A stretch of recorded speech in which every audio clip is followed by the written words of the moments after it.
Greetings, everybody. We are from Group 3, consisting of Siti, Halimah, Dama, Sabian, Rayyan, Immaculata Maharanya, and Kartika, Shan, Priyanka. We'd like to present our computational thinking related to case study 3. So, there's this case study about an establishment of vending machines throughout public spaces, and we are asked to establish the computational thinkings from the ordering to dispensing process. So, we need to decide the type of beverages, the ingredients, conditions of each beverage, and also the beverage size, ingredient stock, and also the payment methods later on. If it's going to be paid to the credit or debits, digital payments, or other options of payments.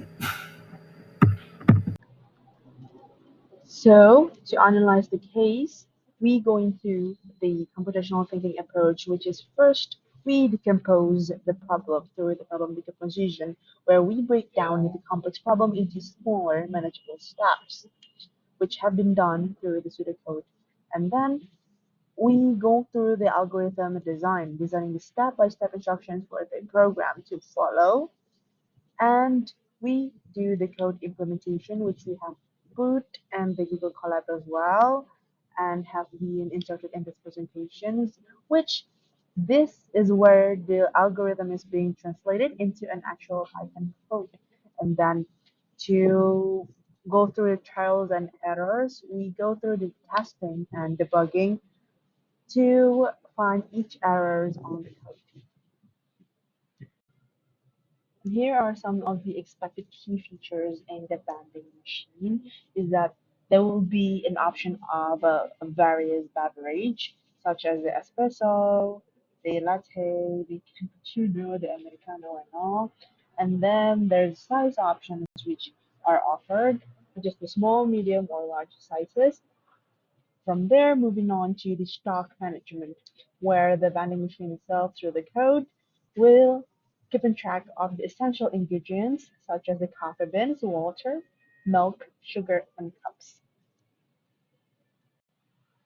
Okay, next we have the user interaction, or initially how it works. So first, select the beverage, the preferred options, the drinks, the coffees, and secondly, choosing the size, the desired size, which are small, medium, and large options that we provided. And then third one would be the payment options, which we provide, which the device will demonstrate the required amount that needs to be entered, and then the confirm order starts the last steps by reviewing the selections, confirming the order, and choosing the options of either it's payment with card or with a cash, and if it's available, it will proceed. The next part is decomposition. Decomposition is when we break down the bigger problem into smaller problems, which can be then tackled individually. First is the user interface. This allows the customer to choose the beverage, including the type of drink that they want, the size, the sweetness.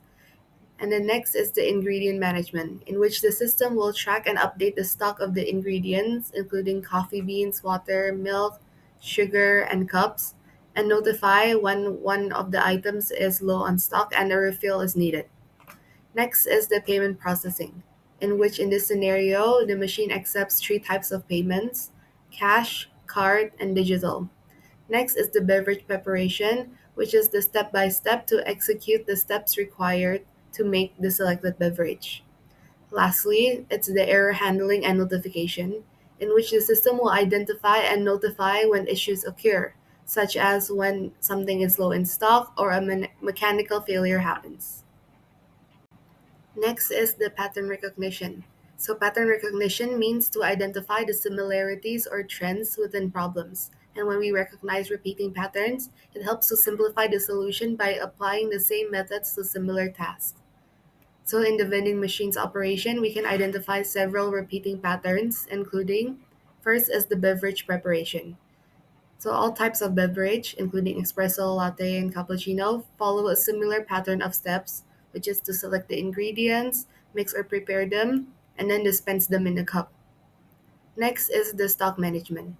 For every beverage, stock levels, including the coffee beans, milk, water, cups, need to be checked and updated after each order. And lastly is the payment handling. As mentioned earlier, payments can be made via cash, credit card, or digital app, but they all follow a similar flow, which is to first accept the amount, then to process it, and to confirm whether payment was successful or failed. And all of this happens before going on to the next stage. Now, moving on to the next sections, which is the abstraction. It is the process of simplifying complex problems by focusing on the most important aspects and ignoring the irrelevant details. Therefore, this allows us to manage complexity by breaking down a problem or system into more understandable, smaller pieces while hiding unnecessary complexity from the solution. For instance, we have here as the ingredients of the abstractions is that it represents stock levels as numerical values that decrease as ingredients are used. And also we have some beverage choices which is need to be defined each type of coffee with the required ingredient amounts and preparation time. Also the machine state, which defines the states if it's ready, preparing, dispensing, error, or out of stock. And also to notify the customers and also the service if it's has general alerts when stock is low or when a technical issue arises. And lastly is the algorithm, where it is a step by step of set instruction that is designed to perform a specific task or solve a particular problem, and it devises a logical sequence of actions or rules to follow to achieve the desired outcome, whether by computer, a machine, or a person. And in this case, our case study tree is where the vending machine algorithm begins by displaying beverages sections, gathering user preference, and determining the amount of ingredients that are in stocks. After processing the payment and verifying that there's enough in an inventory, it is ready to be select and dispensed. The algorithm examines if there is any ingredient that needs to be restocked and changed, and if the stock is still there. Error handling is integrated into the system to send an alert any users the problems, including low stocks or unsuccessful payment before starting the subsequent order. And this is the simpler version where, firstly, you display the coffee options, the size, the sweetness of the level. After that, you they choose the option of their preferences, then the ingredient that they want to add to that beverages. Then in the end of the user, they need to pay either in card, cash, or cashless pay. After that is done, the beverage is dispensed and the stock is updated with the ingredients that has lessened and sends any notification if any stock is low or if there's a technical issue. Okay, now we continue with flowchart. As you all can see, the process begins with the user interacting with the machine by selecting their desired beverage. The machine then checks the stock of ingredients required for that selection. If the ingredients are available, the process moves forward, offering the user a range of payment options. After successful payment, the beverage is then dispensed and the stock is updated accordingly. If the stock is low, the system sends an alert for replenishment. However, if the stock is insufficient from the start, the machine will notify the user and prevent the purchase. Then we move to pseudocode, which outlines the step-by-step logic for the system. The pseudocode mirrors the flowchart, starting with the displaying the beverage options, collecting the user selection, and checking the stock level if the ingredients are available. The machine processes to prepare the beverage, then processes the payment, and then updates the ingredient stock. There's also built-in error handling. For example, if the payment fails, the user is prompted to try again, and if a technical failure is detected, the system sends a notification to the operator. So the design ensures efficient operation, inventory management, and customer satisfaction by handling every aspect of the coffee vending process seamlessly. In summary, both the flowchart and the pseudocode showcase a simple yet robust system that prioritizes customer interaction, stock management, and operational efficiency. Now I'm going to explain about the peak of complexity. First, displaying beverage options is a quick, constant time operation, meaning that no matter how many options there are, it will always take the same amount of time. We represent this as O1. Next, when the user makes a selection, which also represent as O1, since there's only one input per cycle, the machine needs to check the stock levels of all required ingredients. This operation requires a machine to verify that there are enough supplies for the chosen drink. Since it checks each ingredient one by one, the time it takes is proportional to the number of ingredients. Therefore, we classify this as ON, where N is the number of ingredients. As for payment processing, this step generally takes a fixed amount of time, regardless the payment method, so it is another O1 operation. Then, once the payment is processed, the machine proceeds to dispense the beverage. For this step, the machine again works with ingredients, measuring and dispensing them, which takes OM time. Finally, after dispensing the drink, the machine updates the stock of each ingredient. This process is proportional to the number of ingredients, so it is an OM operation. In conclusion, the overall complexity for a single transaction, including stock checking, payment, dispensing, and updating, is dominated by the ingredient-related operations. Okay, so this is the coding overview of the coffee vending machine. So let's start by looking at the coding foundation for our coffee machine management system. On the left, you can see the definition of the class coffee machine. The class manages all the essential operations such as initializing, stock level, processing user input, and calculating ingredients requirement. On the right side, we have the implementation of specific function. These include core methods like make coffee for preparing the user orders and run as the main program loop that handles the entire user interaction. The connection between these components ensures seamless functioning of the coffee machine simulation. In this slide, we've highlighted how modular coding practices enable a clean and efficient system design. This approach helps us maintain and expand the code with ease.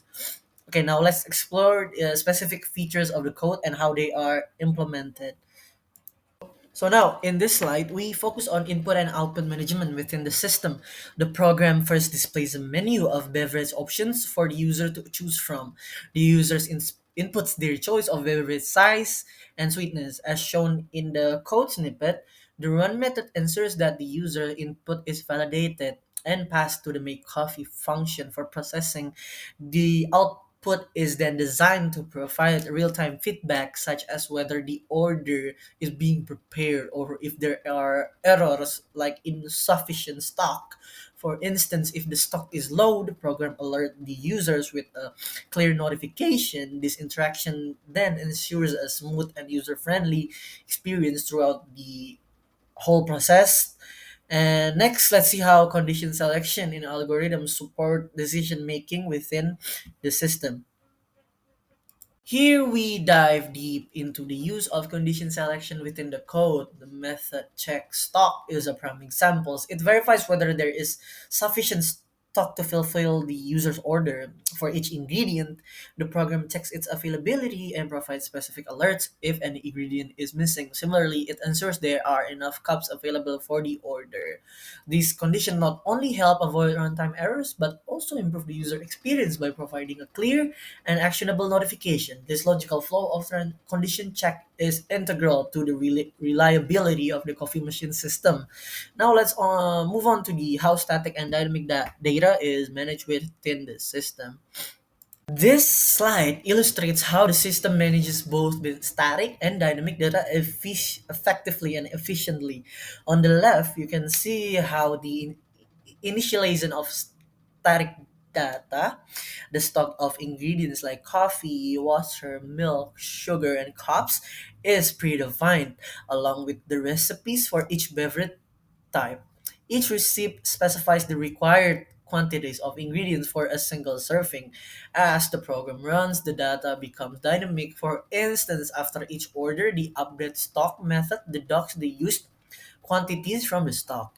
This dynamic update ensures that the system reflects the real-time status of ingredient availability, which is crucial for handling multiple orders. This balance of static and dynamic data ensures both stability and flexibility in the program. Now, my friends will continue the presentation. Thank you.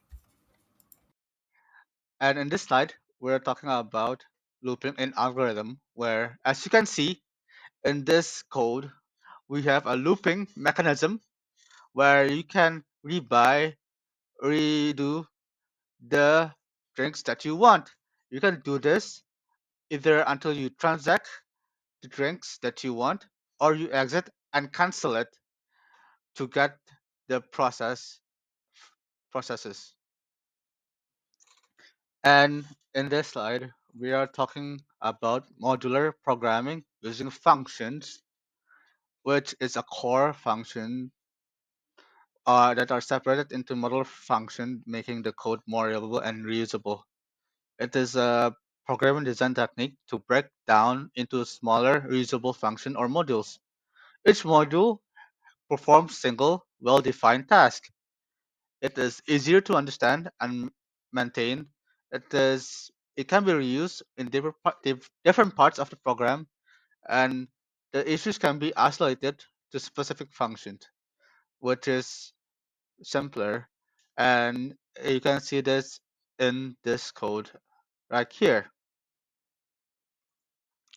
And for this slide, we are talking about object-oriented programming techniques, where it is a program that structures the code around the objects that contains data and methods, which is the core principle. And in this, we are implementing to manage the vending machine's behavior and data efficiency. As you can see in this code right here, which can be applied to encapsulation, inheritance, polymorphism, and abstraction. For future improvements, the first one is expanded menu by adding more beverage options to cater to a wider range of preferences. The second one, advanced features by incorporating additional features like customizable sugar levels or payment integration. The third one is graphical interface by developing a more visual appealing and interactive graphical user interface. In conclusion, using the design algorithm and program, all specified learning outcomes are reachable for students with the emphasis on basic programming, condition selection and iteration, modularity, and object-oriented paradigms. This also aligns with learning objectives of update skills in programming, involving others, and presenting analysis professionally. So that's all from Group 3 for the study case. Thank you for listening.